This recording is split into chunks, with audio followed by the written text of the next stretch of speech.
Example 3 और example 4 अगली exercise शुरू करने से पहले एक फॉर्मूला हम यूज करेंगे जो मैंने पहले की क्लास में भी आप लोगों से डिस्कस किया था। एनिट टर्म के बारे में हम पढ़ेंगे।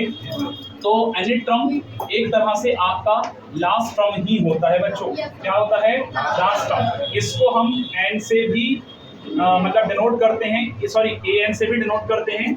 उसके अलावा इसको हम ए एन के साथ साथ में एल से भी डिनोट करते हैं। इतनी बात याद रखना।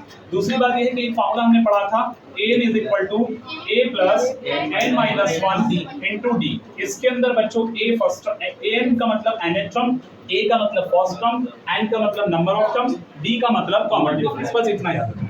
तो सबसे पहले इस एग्जांपल के अंदर कहा गया फाइंड द 10th टर्म।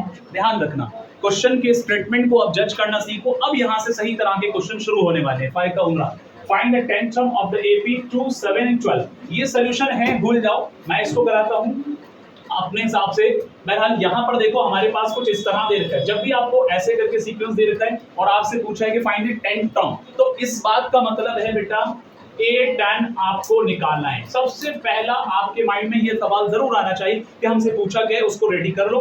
ये चीज हमने पूछी। अब A10 निकालने का मतलब सीधा सीधा कॉन्सेप्ट है, जैसे कि ऊपर कई बार कह चुकी है कि A10 का भी फॉर्मूला है A प्लस 90। एक तरीका ये, तो A प्लस 90। अब इसके अंदर क्या करें भाई, A कितना है 2 और 9 और D कितना है ये निकालना है। D निकालने के लिए इसमें से इसको लेस करें, 7 में से 2 गए, कितने बचे बच्चों?